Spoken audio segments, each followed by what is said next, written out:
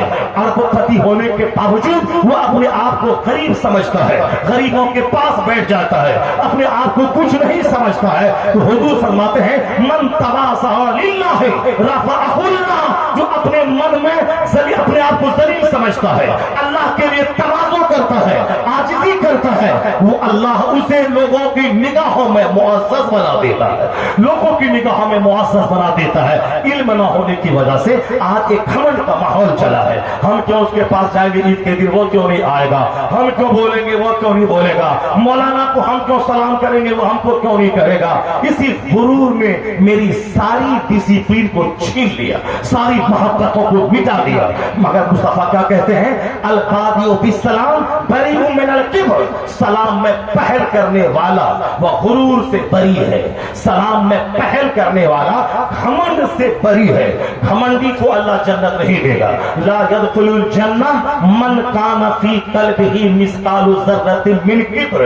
مسلم شریف کی حدیث میں آیا ہے کہ جس کے سینے میں رائی برابر گھمنڈ رہا, میں بڑا, میری گاڑی بڑی, میرا مکان بڑا, میرا ٹاکا بڑا, میرا پیسہ بڑا, میری آمدنی بڑی, میرا داماد بڑا, میری بیٹی بڑی, میرا گھر بڑا, میں شہر میں ہوں, یہ دیہاتی ہے, جو من میں بڑا بنا اور دوسروں کو حقیر سمجھا. مصطفیٰ کہتے ہیں لا يدخل الجنہ, وہ جنت میں نہیں داخل ہوگا اگر رائی برابر بھی گھمنڈ سینے میں رہا. ایک صحابی نے فوری پوچھا, سرکار چونکہ آپ کو چاہے گوبر سنا دیں یا گوڑ سنا دیں یا آم سنا دیں یا املی سنا دیں, کوئی سوال نہیں کرنے والا ہے کہ حضرت آپ کی زبان پھسل گئی, آپ نے وہ چیز غلط آپ نے بتا دیا, یا پھر کوئی ڈیرا پہ آ کر کے بولے حضرت آپ بولے تھے ہم وہ سنائیں گے, آپ نے نہیں سنایا, اور آپ نے یہ سنایا تو میرے دماغ میں نہیں آ رہا ہے. ایک آدمی بھی نہیں آتا ہے, کوئی پوچھنے نہیں آتا. آج تک کوئی نہیں ملا مجھ کو جو یہ بولے کہ جمعہ کی نماز میں بچپن سے پڑھتا ہوں, اور ہر خطبہ جمعہ میں امام صاحب یہ بولتے ہیں ان اللہ یامر بالعدل والاحسان وایتاء ذی القربى وینہی عن الفحشاء والمنکر والبغی یعظکم لعلکم تذکرون. یہ آیت کریمہ کیوں ہر جمعہ کے خطبے میں پڑھتے ہیں مولانا صاحب, کیوں کوئی نہیں پوچھنے آتا ہے. میں بھی تو آج 5 سال کو مائنس کر دوں 54 سال میں, میری بھی عمر تو ہو رہی ہے 49 ایئر جس سے میں سن رہا ہوں خطبہ جمعہ. ہر جمعہ میں اسی آیت کی تلاوت ہوتی ہے, مگر یہ سوال دماغ میں آتا تھا اسی ایک آیت کی تلاوت کیوں ہوتی ہے. اور میں پوچھتا تھا لوگوں کے امام سے, مولانا سے, کیونکہ جانکاری کے ابھاؤ میں وہ بتا نہیں پاتے تھے. لیکن ہم لوگوں نے جب اس مسئلے کی گہرائی میں گیا, کوئی پوچھنے والا نہیں ہے. پوچھئے, گھمنڈ مت کیجیے کہ مولانا کو کیوں سلام کریں. ڈکیت کو سلام کریں گے تو ڈکیت بن جائیں گے, چور کو سلام کریں گے تو چور سے محبت پیدا ہوگی. اگر عالم دین کو صبح شام سلام کیا تو نیکوں سے محبت پیدا ہو جائے گی. یہ محبت آپ کے سینے کے گھمنڈ مٹا دے گی, یہ محبت آپ کو علم قرآن سے قریب کر دے گی, یہ محبت آپ کو علم حدیث سے قریب کر دے گی.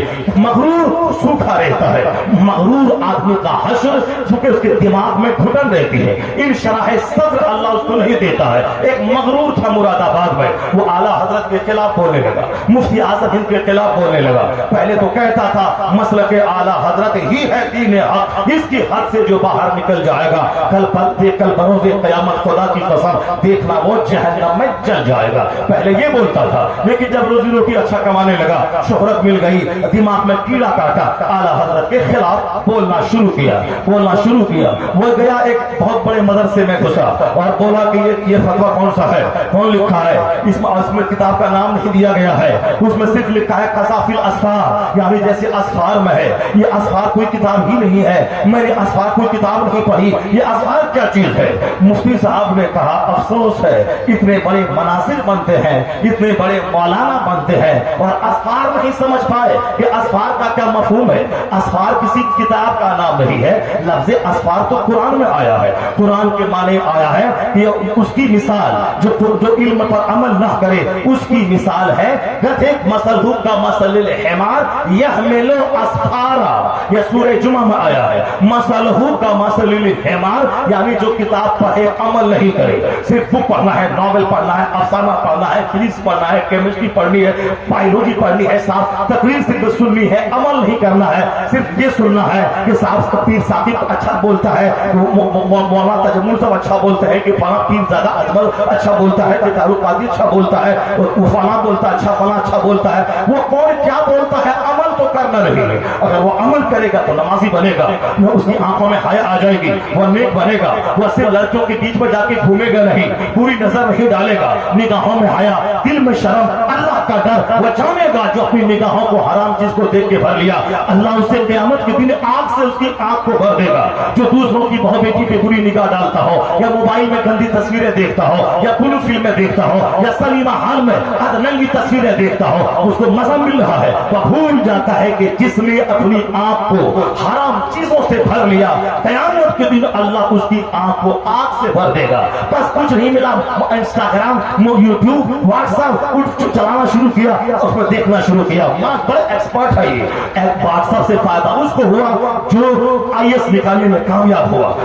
اس نے نکالا جس میں ہزاروں کتابیں خریدنے میں تو پیسہ اس کے باپ کے پاس آ گئی، مگر اسی موبائل سے نیٹ سے موٹی موٹی کتابیں جو امریکہ یورپ کے دانشوروں کی لکھی ہوئی ہیں اس کو انٹرنیٹ سے نکالا، ڈاؤن لوڈ کیا، پرنٹ آؤٹ کروایا، اس کا مطالعہ کیا، IAS نکالا. وہ بھی تو لڑکا ہے جو اسی موبائل سے اپنی صلاحیت کو بڑھایا، موٹی موٹی کتابوں کو وہاں سے نکالا، وہ اپنی خوراک ڈھونڈ لیا کہ مجھے اس سے کیسے اپنی خوراک نکالنی ہے. وہ جو چوری کا موبائل خریدا اور چوک چوراہے پہ جا کے بیٹھ کر کے گٹکا کھا کے اور اسی موبائل کو دیکھ دیکھ کے دوسروں کی بہو بیٹی پہ بری نگاہ ڈال رہا ہے. جلسہ میں آنے کے بعد کہ ساری ماں بہن بیٹیاں جلسے میں آ رہی ہے، وہ دین سیکھنے آ رہی ہے، وہ نیک بننے کے لیے آ رہی ہے، اس پر نظر کوئی نگاہ چھپا لے، ان بیٹیوں کو سنرکشن دے، ان بہنوں کو سنرکشن دے، ان کے لیے پردے کا انتظام کر، ان کو بتا دے کس راستے سے جا کے وہاں آپ بیٹھ جاؤ اور دین سیکھو. نہیں، وہ بازار میں گھوم رہی ہے، ایک اس کی ماں نے اس کو نہیں سکھایا کہ تم کو دین سیکھنے پہ جانا ہے، پردے میں جا کے بیٹھ جانا ہے،